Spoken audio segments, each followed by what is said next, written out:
COVID-19, why you do this to me? I really don't like being stuck in quarantine. I have no toilet paper, I don't even have a snack. Hey, coronavirus, I want my life back. Hello, fellow isolators, and welcome to the program for this evening. A beautiful, beautiful Saturday. It's a hot Saturday, and air conditioning is still not working here in our building. They say they still don't know when they're going to get it fixed, but that's okay. I can take that. I love it. I enjoy it. It's kind of nice to dig out the fan and get that going and getting some fresh air in here for a change. Have you noticed? Let me just get, I'll get up. Hold on. Can you see the goatee has started? Who was the one, Parker, do you remember who was the one who suggested I grow goatee? Was it Diana? So it's the Diana goatee. I have no idea how it's going to look. It may look horrible, but it will go along with our goat line, and we will be using that in a little bit today as well. Let's get started with our usual housekeeping, and that begins, of course, with our gratuities. And in this case, I mean, if you want to send me a gratuity, that's fine. But our gratuities, of course, what I am grateful for. I'm grateful for golf. I'm grateful for the beautiful weather. I'm grateful for the awesome family day. Oh, I hope you are cherishing this time, my friends. I hope you are cherishing this time. We are getting closer and closer to a time when we won't have all this time to spend with our families and do these things. So if you sort of fell back a bit from spending time with your family and doing things for yourself and having that alone time and grounding yourself, get back into it, because we're never going to have a time like this again. I mean, I hope we don't. But again, we've been trying to look at the more positive side of that on this show, have we not? Happy Saturday, Kevin and Parker. Grateful for another day. Meredith, I'm grateful for one of the off-leash parks being open. How did that work out? How did that work out today? Grateful for my family and friends. Grateful for the sangria I made today. Belinda, I'll be right over. I will be 6 feet away, but just leave my sangria just there on the porch, and I will be glad to partake in that. I'm grateful I don't have to cook dinner this evening. That's always a nice treat, isn't it? That's always a nice treat. I'm also grateful that restaurants are now delivering wine. How civilized is that? How civilized is that? Give me a couple more, Parker, if you have any. And let me see. I hear someone in the... you know what? Can you hear the... Oh, it's probably from my earphones. No, I forgot to mute Skype. Oh, okay, that's all right. Yes, you were hearing my Skype guest early, so we'll get to him in just a moment. So I apologize for that. We're still getting everything falling into place right now using a new computer. So thankful for all of our gratuities, everybody, and I hope I'm using that term correctly when it comes to being grateful for things, and I hope you are grateful for something today. Now, we have a very interesting show for you today, and I'm going to say at the offset, I need you to keep an open mind. I always have a healthy dose of skepticism. You know, that's what makes me a good journalist. But at the same time, you always have to have an open mind and be accepting, because we are going to be talking about spiritual healing today. We're going to be talking about healing today. We are going to be talking about something that has been around for thousands of years, and yet we seem to feel we've just discovered this. And we have an amazing gentleman joining me right now from Aurelia. His name is Errol Lawrence. Hi, Errol. How are you? Doing wonderful. And yourself? I am doing wonderful. You are a First Nations healer, tribal member of the Kisikuinen Yes. up in Aurelia. Kisikuinen First Nation. It's in Manitoba, actually. Yeah, and yes, okay. Because from what I understand and what I was reading, your people were moved west, and that's how a lot ended up in Manitoba when Westerners had come here, and your family now is here in Ontario, as are a number of other families as well. Yes, but just a small amount. Many of them stayed in Manitoba around a place called Elphinstone, so the reserve is there. But where they were was the Riding Mountain National Park, and of course they would be moved out of there to create the park itself.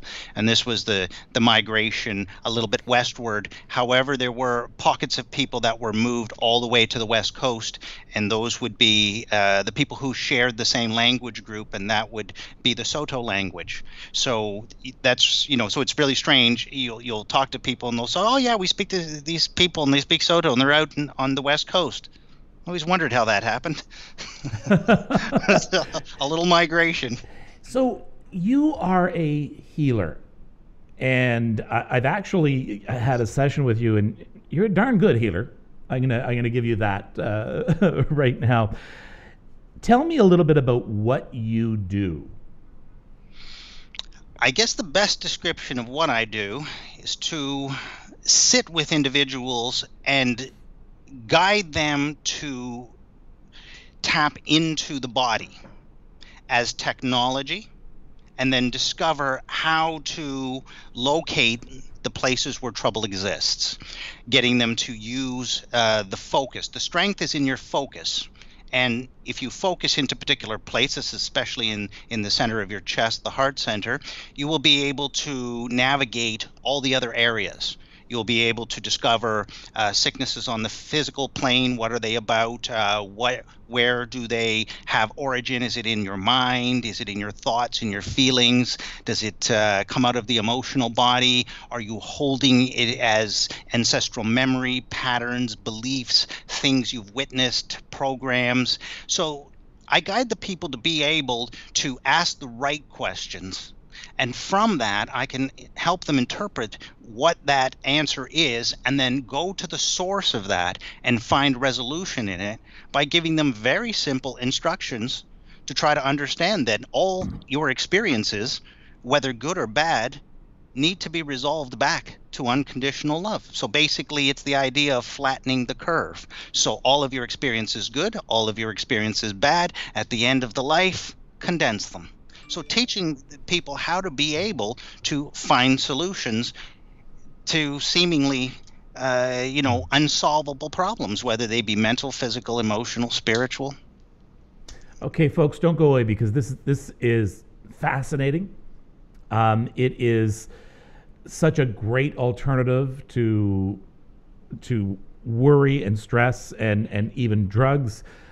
Not saying that that we want you off your medications or things like that, but we want you to start healing in a different kind of way. And again, I'm going to ask everyone, keep an open mind. All right, and it's not an insult to you, Errol, at all, but it is something sometimes that we have a hard time accepting, because one of the things that you expressed to me was that the anxiety that I feel and that many people feel may have been put there in place, and my reactions to what happens in my life today because of something that happened to an ancestor, perhaps someone 100 years ago, perhaps someone 1,000 years ago. Am I right?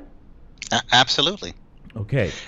Keep going. No, sorry. And so with that, it was the whole process was to get you to be able to tune in enough so that we could ask the right question that would take us to the incident that needed to be resolved. And from that space, you were able to bring forward a part of yourself, the total of yourself, that had become dislocated, disconnected, separated from yourself through a trauma that it had experienced in the past about the simple act of not belonging.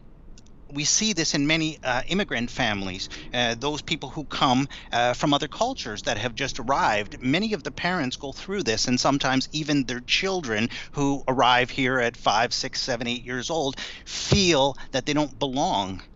So imagine that held on to and then pushed forward and forward and forward and forward. And by the time it arrives at you, you have no relationship to it, yet it still has an effect on you. I didn't believe Errol this afternoon. Okay, I did not get it. until I started to really let things fall into place. I have no problem believing that my anxiety and my depression, my predisposition to that, came from my father. I have no problem with that. Doctors today have no problem with that. Therapists, psychologists have no problem with that. And that's where we seem to feel okay, came from him, I know where it started. Where did it come from for him? My assumption is from his father or his mother. Okay, all right. Where did it come from for them? And so on, and so on, and so on. And then things started falling into place, and I wasn't so cynical anymore. So it is conceivable that a major traumatic event, a major event in someone's life 100, 200 years ago would filter its way down to my way of seeing things. Absolutely. The understanding behind it is that all lines intersect at the point of focus. You, in this time zone, you call it 2020, is a point of focus. And so in order to get to that point of focus, it is also made up of the collective focus of yourself existing in other lifetimes, which are all, by the way, running simultaneous. And you're also experiencing the unresolved, the denied, and the suppressed experiences, charges, emotional responses of your ancestors. So all of your mother's and all of your father's ancestors. Did they go to war? Did they face starvation? Did they have to transmigrate? Did they have patterns of abuse, patterns of addiction, patterns of suffering, patterns of depression, patterns of despair?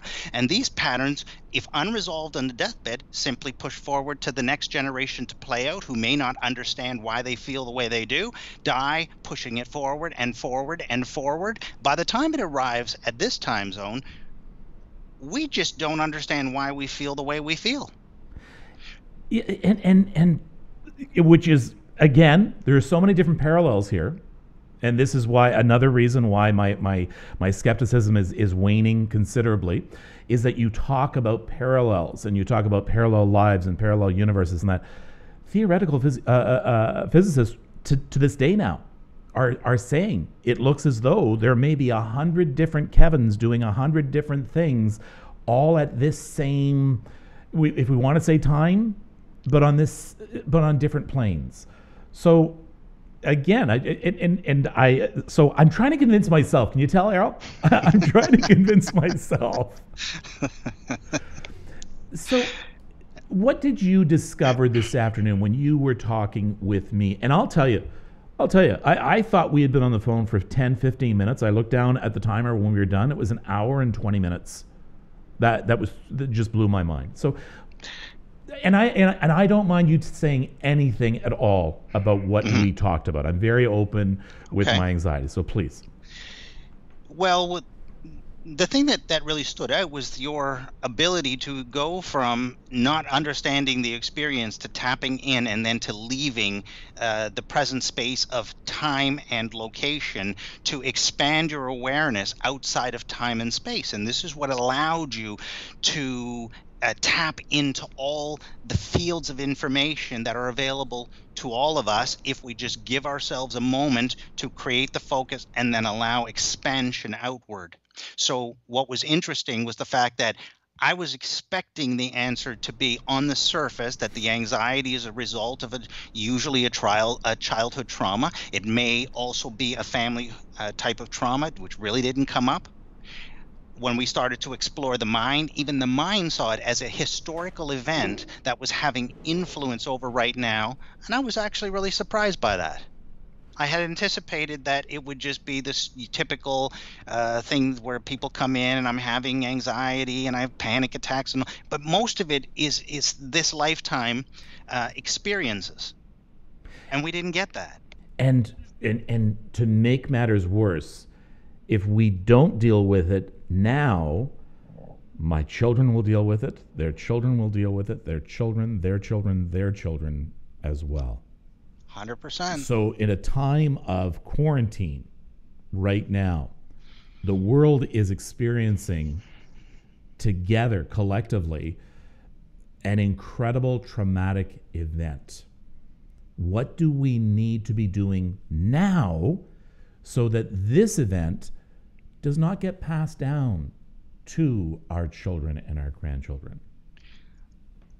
What I do on a daily basis is to put focus into the center of my chest, the heart center, not the actual physical heart itself. I breathe, and then I get very, very still. And all of a sudden there's an expansion. Out of that expansion, I begin to feel the waves of the collective mind.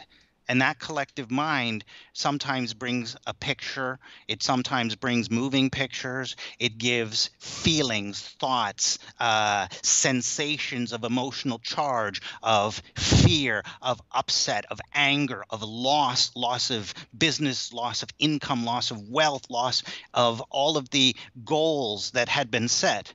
And so what I try to do from there is to create a field where I am in there and just staying in that spot, breathing a sense of unconditional love in all directions, allowing for the resolution of whatever I'm allowed to sort of intersect with. So getting rid of the pictures that are broadcast to you from the satellites, from your television, through the internet, sound in the form of words, the things people are speaking to scare one another, taking care of the feelings and the emotional charges. And there's a reason for doing this. This became an event that suddenly became an orchestrated event where there's a masterminding of the idea of creating fear in the mass population. Well, if you're going to do that, you should also suspect that there will be people like myself who will counter what you're doing. And you know what? You are very right, because the whole, while we pride ourselves as journalists and as news media for being honest and open and seeing all sides and reporting facts truthfully as it is, when it comes right down to it, the old saying goes, if it bleeds, it leads. We love scary news. If we have something, we need to, I'm not going to say sensationalize it, but we can't just say a car hit a truck, one person sent to hospital. It has to be a car slammed into a truck and it did this.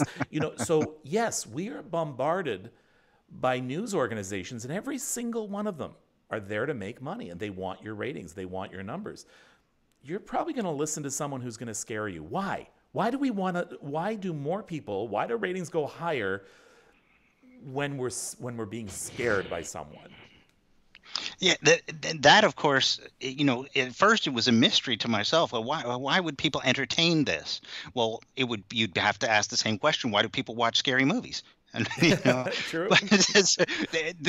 There's a charge to it. And unfortunately, what's being exploited on all of this is that all of us are carrying the unresolved charge of fear that exists within us, fear created by childhood traumas, fears created by not feeling good enough or worthy, or not feeling that we're going to have enough or be enough. And these charges are really what's being exploited.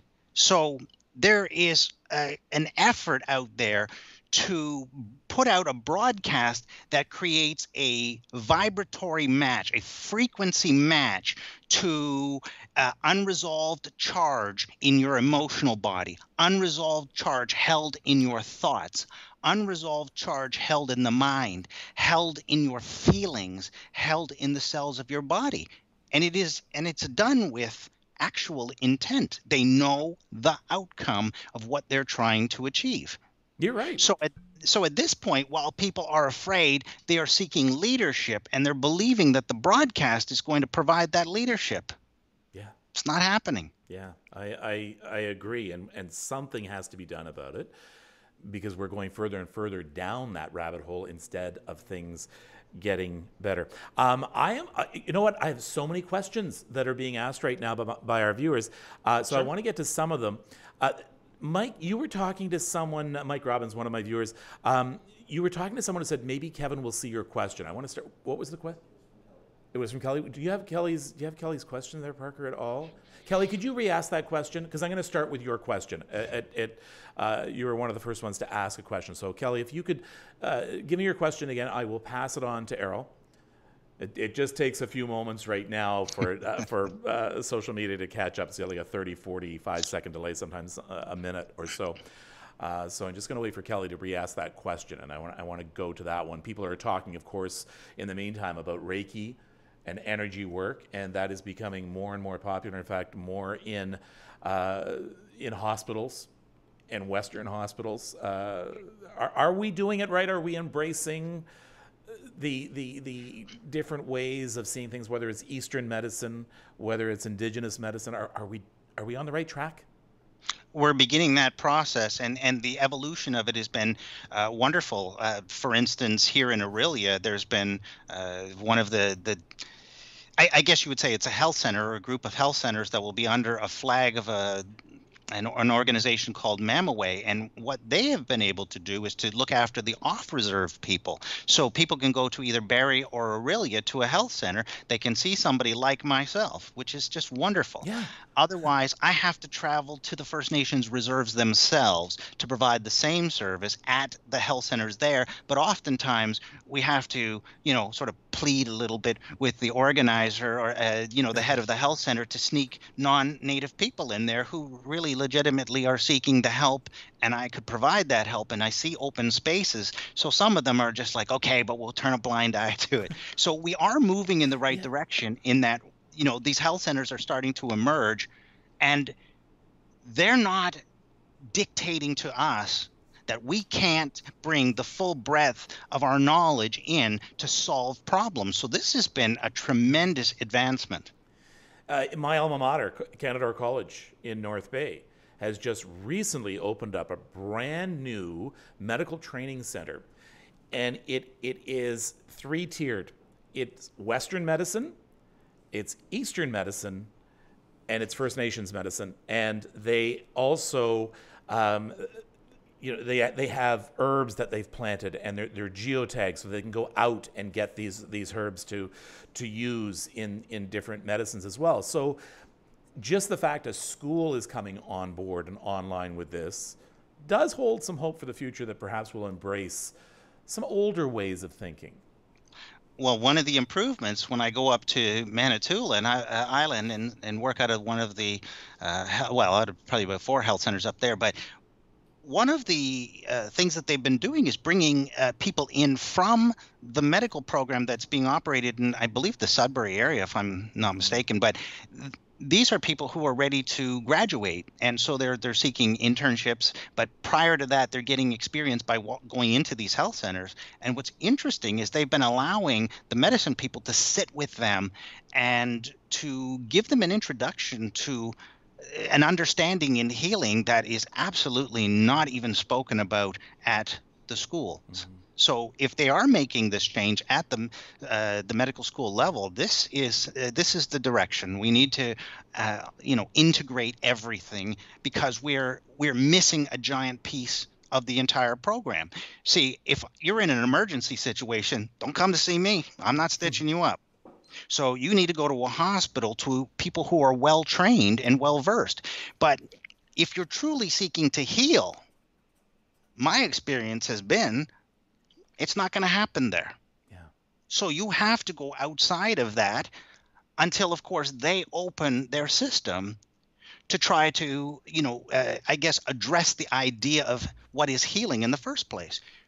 I can't tell you how many doctors I've serviced over the years and the first thing they always tell me is, you can't let anybody know I have ever been here to see you. Hey, give me some names. No. Okay. Kelly, who's asking a question about spirit names. Do you give spirit names? Now, I'm not sure what that question means. Help me out. That is not one of the things that I do, but there are a great number of people. The Dotem in Toronto, Dotem Kenosha, which is over on it's something like 660 Bay Street, I think. Anyway, you can look them up. They have a website. Maria is the contact over there, and she could tell you the people in the local area who actually do this, who are, this is where they spend their time.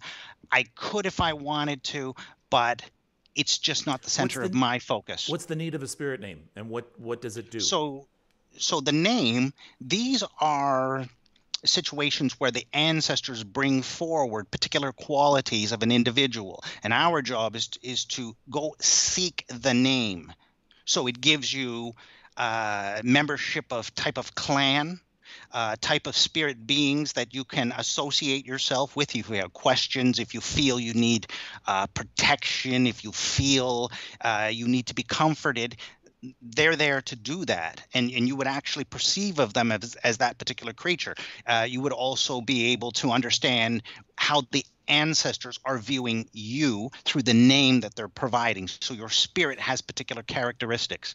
The name gives you these characteristics. And this is completely paralleled in Eastern philosophy when we talk about the year of the year of the rat, the year of the because there's a true, a genuine honesty that what animal you were born under really had something to do with how you would perform a future in life. Give me an example of how you would help someone deal with a loss, says Christine. That's a good question.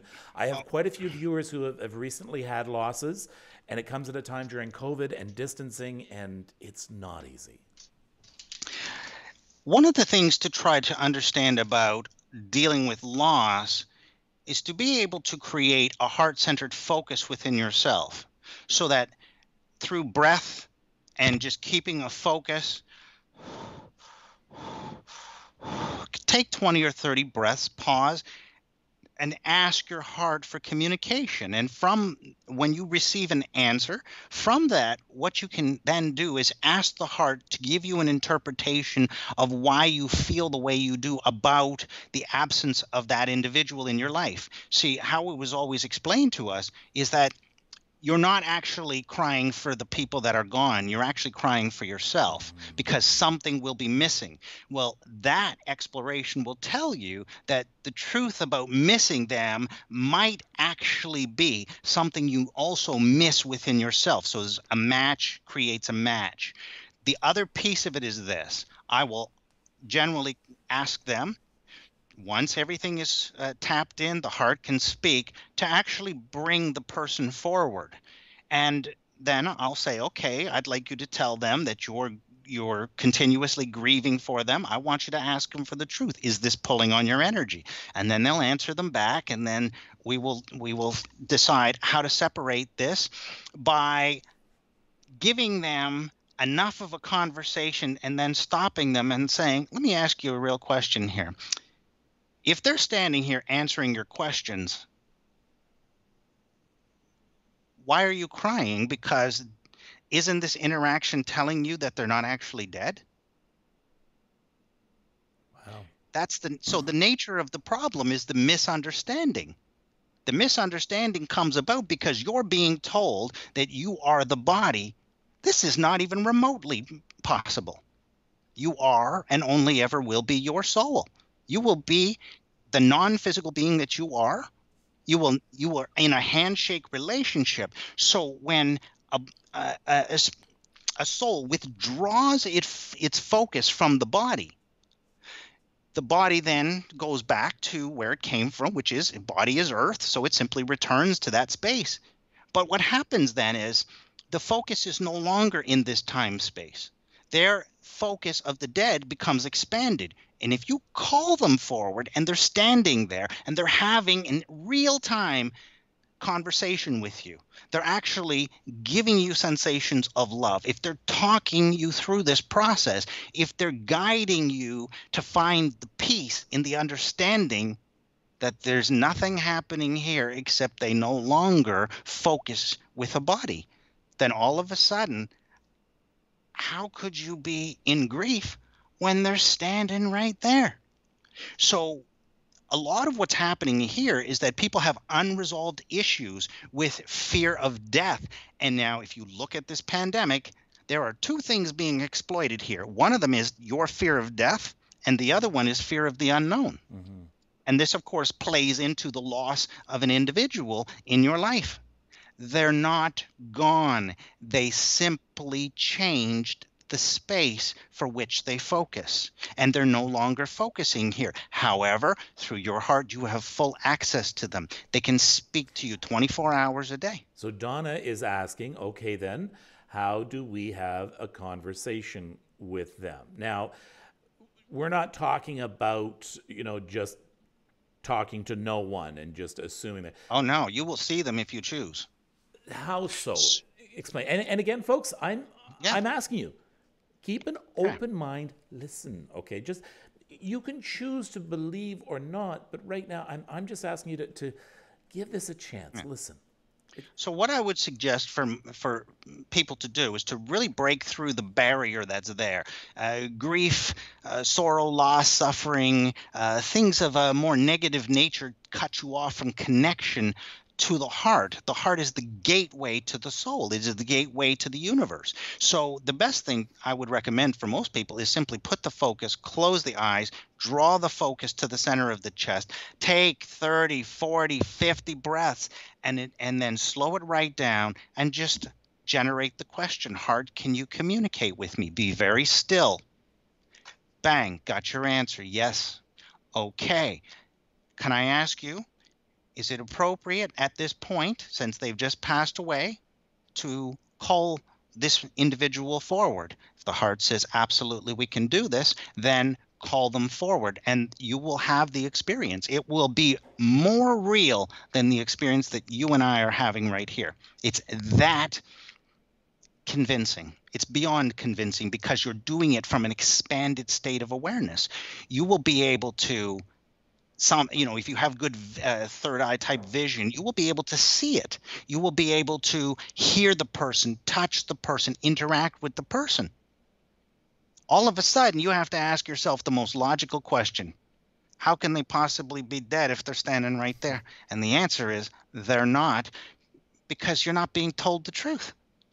You haven't, as a being, experienced death in hundreds of millions of years.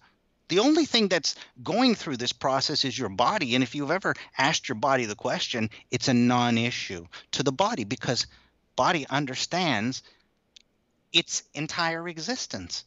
Let's give your email address right now because that's how you say you want people if they have any questions. And easiest way to reach me. Yeah. So it's Errol@yahoo.com. Yeah, and it's ARROLE. At yahoo.com. Yeah. And I will deal with people over Skype, over Zoom, some of them over the phone. I see people from all over the world. People are saying, can you tap from a distance? Always. Yeah. So can you? How can you do that? Well, once you have a focus through here and there's an expansion that you allow, then there is no here and there is no time and space. And so, in other words, look at it from the standpoint of your DNA. Your DNA does not recognize time or space. So I have the ability, you do, and everybody else has the ability to reach out to another and simply achieve conversation. So what it could look like in real time is this. There's a child that's traveling in Australia and they have a car accident and the mother is panicking on this side. Something's wrong. The phone rings. Your daughter was in an accident. How did she know that? Because her DNA and that DNA is the same. There is no time and distance. It was already known. Yeah. And this happens every day on planet Earth. Every day. Diana was asking about dreams. Is there anything happening there, or is it just a bunch of mumbo jumbo? Nope. There is organization, intent, there is planning, there are messages. So some of the things to be aware of is this.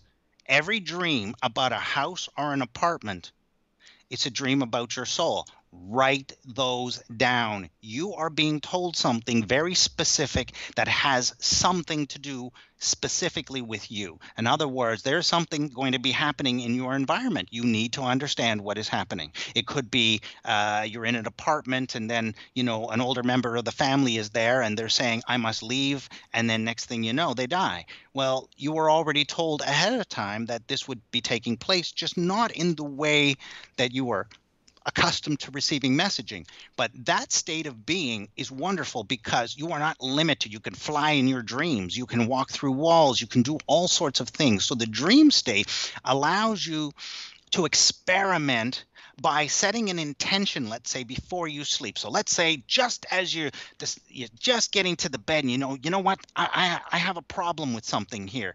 You know what I'm going to do? I'm going to focus. I would like an answer from heart, from higher self, about this issue of a loss and why I can't resolve it. Lay down, go to sleep. Don't worry about it, just let it go. And all of a sudden, you will have a dream that will then highlight to you answers.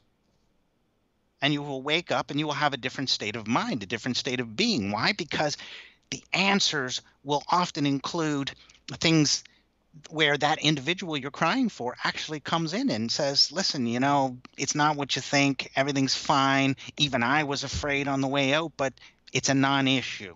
So I'm here to just sit with you and let you know you have so much to give in being in that experience called Earth. Don't waste it crying for me. So these are some of the understandings that if we bring them forward, we can end a lot of the suffering that people are going through because they're feeling a disconnection, a loneliness, an isolation. Folks, this is simply a mental state and nothing more, because you have never been alone. This is as you begin to do this work, you'll realize you have interactions with your ancestors, whether you know it or not. You have interactions on a daily basis with other parts of yourself in other spaces that are relaying messages to you. You are having interactions with yourself when you take yourself backwards in time to look at a memory, or go forward in time to look at something you would like to create. So we're not in this hyper-focused state all the time. The expanded state of yourself allows you to be able to have experiences that you really can't have here. And this is why the dream state, your imagination, and even your meditative states are very, very important to learn how to grasp and have some control over them, so that you are able then to use those states to resolve issues, plan forward, deal with events that are current and ongoing. When we had our session this afternoon, it was essential that I talk to my heart. It was essential I talk to my mind. That's tough. That's difficult. Whenever we talk about meditation, people always say the same thing. The most difficult thing is calming your mind, listening to your breath, centering yourself, and not being distracted. How do I talk to my heart? The time period of mind has passed. And so for meditation, especially those who are new, drop the focus here, not here. And so what changes then is that it's a pure focus through chest center. And what you do from there, you will find that the heart can override thinking, because the heart has that kind of power. It reaches into time and space and outside of time and space. So if you set the intention, I wish to have the mind be out of this equation, put the focus here, breathe. You're really doing this just to relax the body. When you're really relaxed, you stop and just ask the heart, can you communicate? And you might have to do that a second or a third time. But once you're in, you've broken through all of the barriers and the communication is open. The heart is now the time period. Our evolution of the next few thousand years is here, no longer up here. So don't worry about the power that mind had over you, because it's no longer in that position to have that type of control over you as soon as you drop the focus here. How do I know I'm listening to my heart then? How do I know that I'm not just imagining it? Two ways. One, the heart has a very specific tone to it. You will get used to it. The second piece of it is this. You want to know if it's really listening? When you're still, heart if you can truly hear me, if that is your voice that I just heard, could you send cold air and chills throughout my body to let me know you are listening? And it will be boom, instantaneous, because you can't generate that effect by yourself. I could use that because our air conditioning is not working right now. So maybe it could help out that way. Okay, Rick asked a really good question. And we bring it up again. Let's assume I was a skeptic. Would the technique work on me anyway? That is a great question, because no matter how skeptical we are or cynical, we want to believe it, I'm sure. We want this to work. So if you are skeptical, will it work? All the time. So, but however, never discount the power of one's belief. This is a belief-driven reality. So something doesn't become problematic until you actually believe in it. So before going in, why don't you tell yourself, I accept that I am a complete skeptic. I can accept this about myself. However, I am also willing to accept that I can do this and give myself that permission to have this communication. So in other words, you don't take anything off the table. So why should you? Why should you give up one thing to have another? Keep the skepticism. You know why? Because you're living in a time period where truth is hard to come by. And the only truth that ever will matter in anybody's life is your own. Everything else, it's all external. It doesn't matter. What matters is this. Keep it on the table. I am skeptical. But open yourself and allow. And when you have that, that's the part that the heart will be able to key into. It will not override your free choice. So remember, what you choose to believe in, if you cannot open the gate to another understanding because you've boxed yourself into a corner, that's nobody else's fault but your own. Is this scary? Is this judgmental? Is this in any way sort of gloom and doom, apocalyptic kind of a mood or feeling? Or is this truly peace, love, harmony, non-judgment? No, it's all things. Remember, when you come here to have this experience, I think the one thing that's really misunderstood is that people think it's either the exploration of all things darkness and, fear and, and conflict and war and drama, or it's, everything is all about, light and love, and it's all about that. Well, I have something else that you should consider, and that is this. If you are and only ever will be the soul, by that definition, you are, in essence, your spirit, which is, in essence, the creator, which therefore makes you a part of the entire source of all things. Mm-hmm. So if you want to understand how source plays this game, play it from the middle. In other words, honor all aspects of yourself in darkness.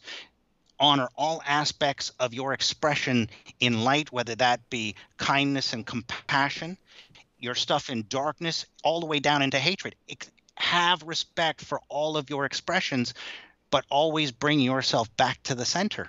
Because if you really want to understand the game here, God plays the middle. That's what everybody needs to understand. I was reading an article the other day. There's a British researcher, and actually I've been in touch with him, and I'm hoping to have him on the show in the next couple of days. And what they have discovered out of Exeter University is they have discovered that by simply spending an hour or two every week or every 2 weeks, and I can't remember the exact times, by spending that time in nature, in a forest, just simply spending the time, not doing anything special, but being there, significantly improves your health. And they found that people who practice this regularly had fewer health problems than other people. 100%.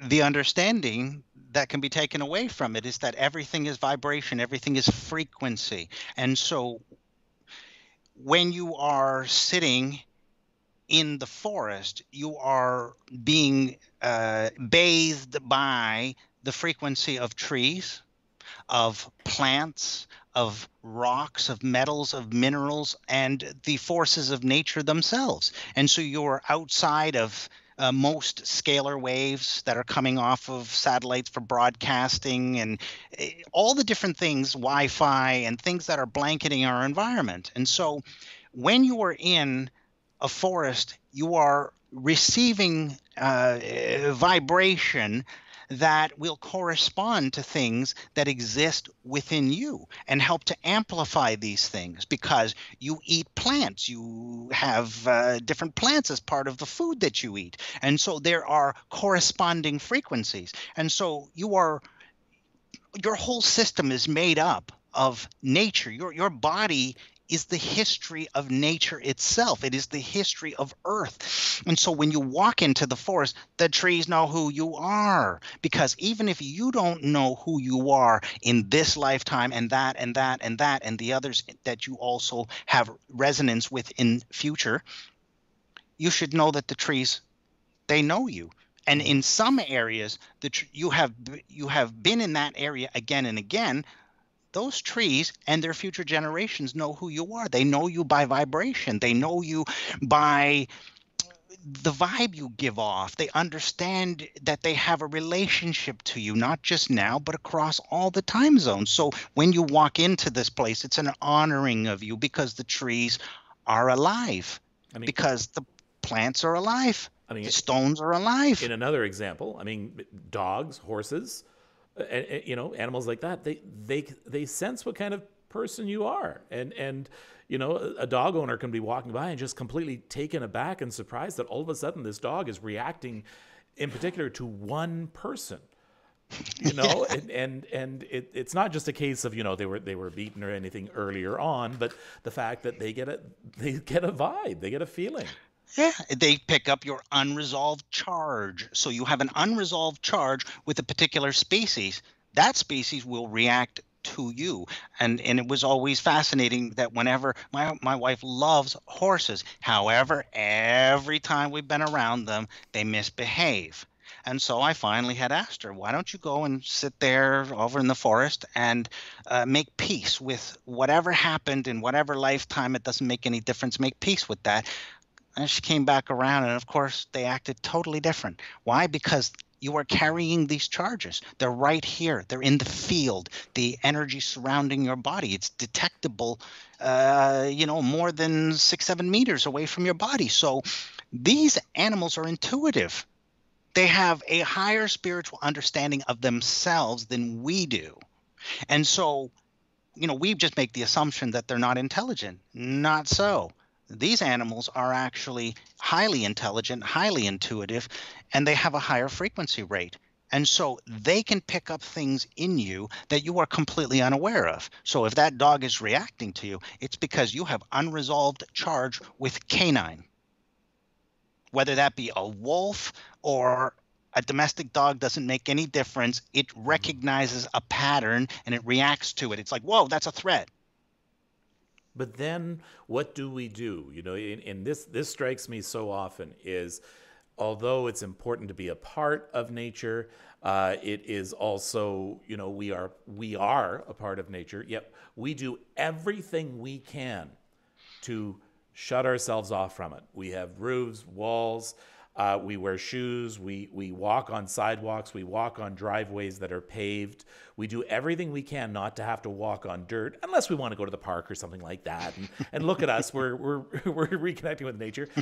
But we could go weeks, months without ever being in nature, other than maybe some of those piddly little trees that they plant along Bay Street to replace the forest that they cut down hundreds of years ago. So we're shutting ourselves off. 100%. And so what this is it's the same event as what you are experiencing right here, that these are well thought out, planned events where some invisible hand, wherever this is seeking to disconnect the human being from nature itself. And here's the thing. You exist here in the program of nature. And yet you are being asked at every corner to disconnect yourself from the very essence of your own being. Why? Because then you're controllable, because what you will be responding to on a daily basis will be sensations of disconnection, sensations of loneliness, sensations of not belonging. And so how do you compensate for that? Go shopping. You would be bad news for me. I would be late for everything. I would be talking with you constantly and drawing what information I could out of you. Time completely flies. I've been promising myself I was trying to keep the shows shorter, and you just ruined it for me. It's. Oh wait, ask him about things built on burial grounds that nobody knows about.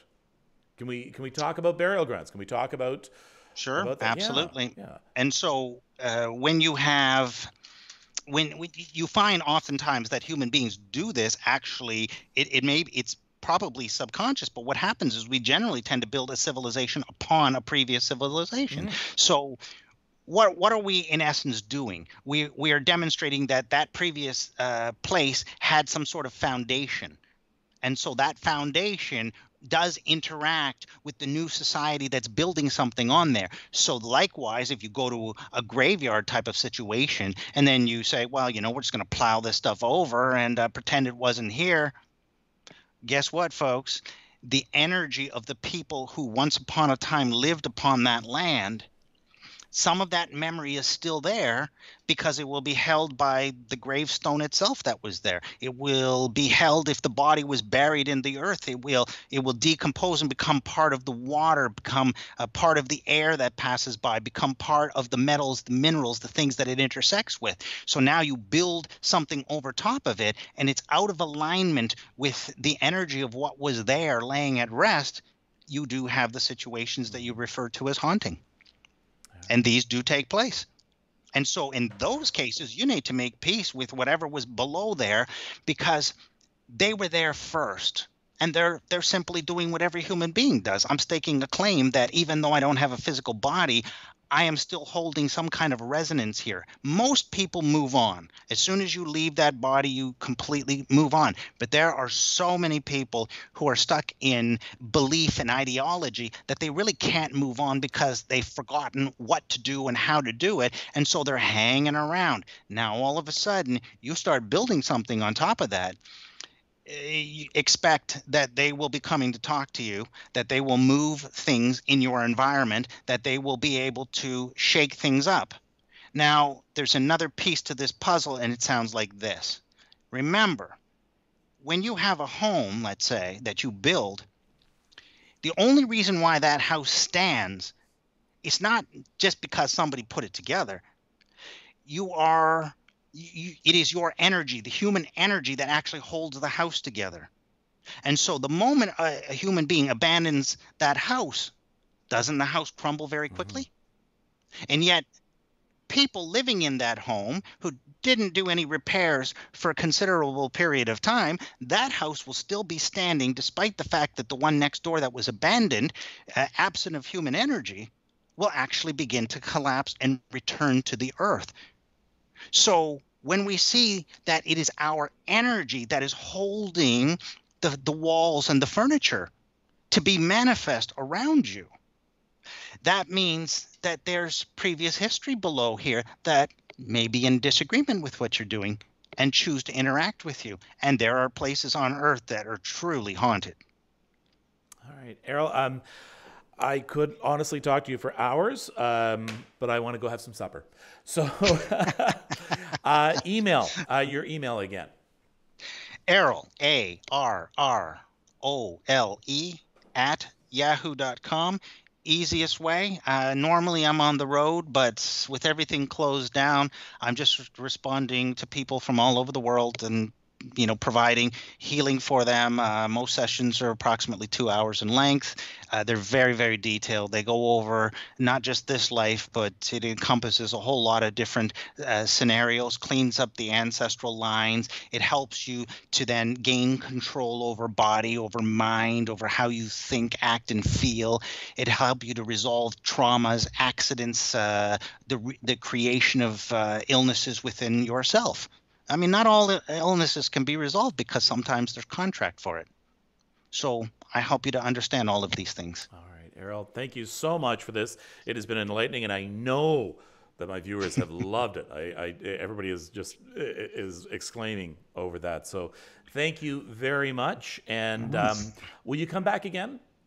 100%. Oh, Just beautiful. let me know whenever I'm available. I have, many topics that I speak upon, and if your audience, I'm very grateful that they have tuned in and that they're able to bring these questions forward. And I suggest that if they have things of a very specific nature and there are repeats on the same type of questions, please collect those things, put them into a format, and we'll speak about them. I don't really have any difficulty speaking about things, and if people don't believe in them, that's okay. We're not here to change anybody's beliefs. We're just simply here to do what we do. All right, Errol, thank you so much for this. I appreciate it.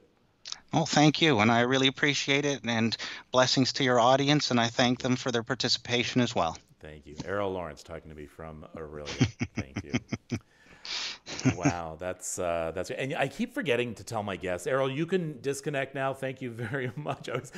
Sometimes my guests will sit there because I tend to go on after this, and then they'll sit there patiently, and then I'll be closing off the show 15 minutes later, and there they are, still sitting there. So thank you very much, and you can disconnect. You're most welcome. Thank you very much. And anytime you have any questions, you know what? You have my phone number. I do. Feel free to call. It might be a mistake. My wife was a big fan of yours, so she would love to hear your voice. So thanks so much, Errol. Have a good night. You're most welcome. You take care. Goodbye. Right. There we go. Yeah, sometimes I will finish off and then I forget that there's a guest still sitting there on Skype. Fascinating. And you see why I said keep an open mind. It's so easy to be cynical. We don't believe in energy and stuff like that. We're beyond that, right? We need to see empirical evidence that this cup is made of glass, it is hard, and that is it. That we are alive, then we're dead, and that's that.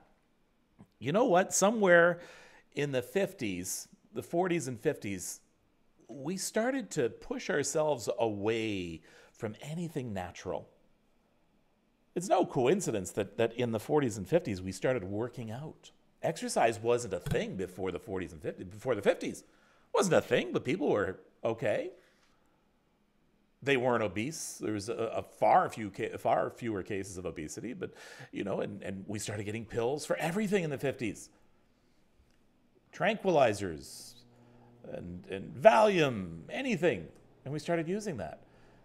And so we got further and further away from nature. I remember as a kid, one thing that I always loved to do. I used to ride my bike back in the forest. We had so many forests around our house all the time. And I never realized it, but one thing I did every time I went out in the summertime was there was lots of rock, lots of exposed rock in North Bay where I grew up, pre-Cambrian Shield. And I would sit down on that rock and I would feel the warmth of the day's sunshine. And didn't think anything of it. But I think back now, I really believe I was recharging. I was actually using that energy, that being a part of that. And to this day, I have to go sit and touch rocks. I have to feel, I have to go sit on them. And I love it. He talked about my occupation, and that is journalism. And you know what? It is sad. As much as we like to go on and on about how it's important that we tell the truth, and it's important that news isn't always good, and you have to hear it all. Without exception, every single news outlet is letting us down because they like to scare us, because it makes money. It does. Bad news over good news.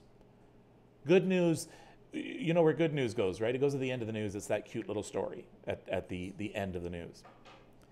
When the Premier made his cheesecake last week, I thought it was great. I thought it was fun. I needed the laugh. I needed the smile. And that's what it was done for. But he got lambasted. That's not what we need at this time. We need you being serious. We need this. Anytime you see a reporter, hear a reporter talk to a politician, it's always adversarial, always. It doesn't have to be. We're there to get information for you. So why do we always have to find the bad? Okay, if there's bad, we should expose it, yes. But I want you to look at the news differently. And I encourage you wholeheartedly to only watch 5 to 10 minutes of news a day. That's it. That's all you need. You will hear about breaking news throughout the day. There's no doubt about it. If the world ends, you'll get a text. But sitting there and getting scared and being scared feeds into that anxiety that we have. And that's just not right. As journalists, we don't do enough. We never did enough. Still to this day, don't do enough to find the positive, to find the good. And so we become conditioned that way. And we start to really accept our stresses and our anxieties. Errol makes a lot of sense. He makes a whole heck of a lot of sense. And like I said, if you weren't with me at the beginning, excuse me. Uh-oh, 3 sneezes. Oh, pardon me. If you weren't with me at the beginning, he did a session with me this afternoon. And I was skeptical, cynical. That's who I am. That's what a lot of people are. And it's like, well, how can something that happened 1,000 years ago to an ancestor of mine have any impact on me? But then it really hit me, and this blew my mind. I know that my parents have something to do with my anxiety and my predisposition to anxiety. I know that for a fact. I have been to psychologists, I have been to therapists, and yeah, it traces back to that. We always stop there, though, don't we? We forget my dad and my mom had a dad and a mom who had an influence on them. So, if we're satisfied to say, oh, you know what, I am this way because of the way I was brought up. Okay, but we can't stop there. What about the way they were brought up?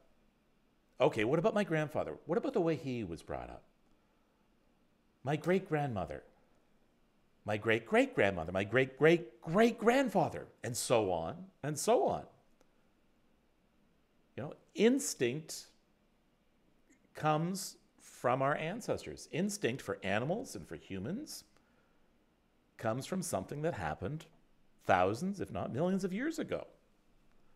So what's to say that what Errol is saying doesn't make perfect, logical sense? So I ask you, and when you're dealing with your emotions, when you're dealing with anxiety, take off the blinders. That's the worst thing when it comes to anxiety and emotions, because we always think the worst. We always think the catastrophic, right? Take off those blinders, put them down, and look around. Be more accepting. Be more open. Don't poo-poo things. Don't poo-poo people. And be open, be accepting. I want to know what you thought of Errol. I want to know, okay? So it's a good thing we have the GOAT line. Parker?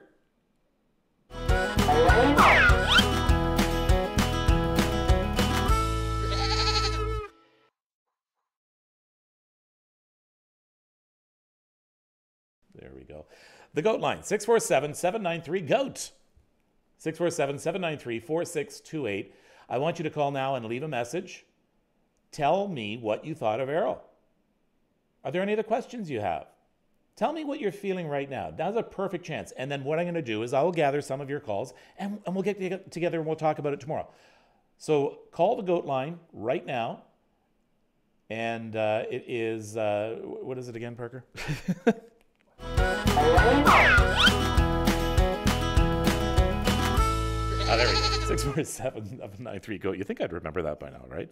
Call it right now. Leave a message. If you get, I don't know how this phone system works, whether or not there's one, or I think there's only one line. So if you get a busy signal, do it a little later on. But I want to hear what you thought of that. What are you thinking? All right. So, and again, messages of encouragement to each other. What else do we have to talk about? Oh, tomorrow.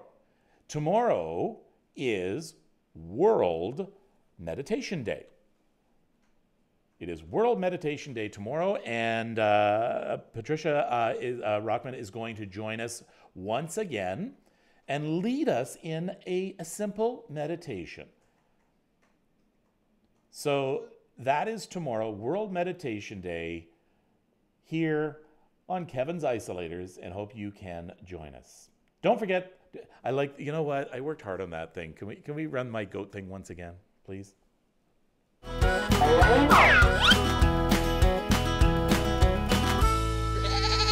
That's cute. So give us a call, and if you don't do it now, you can do it a little later on tomorrow morning or whatever. So thank you very much for joining us. I know I went way long today. I'm sorry, everybody. I hope you still have time to enjoy the rest of your evening. So thank you for joining me. And Parker, say goodbye, Parker. Say something. Just say bye. He went like this. Well, you know what? Put the other camera on and just give a wave of just your hand. He hates being on television. There we go. All right. Take care of yourself. Take care of each other.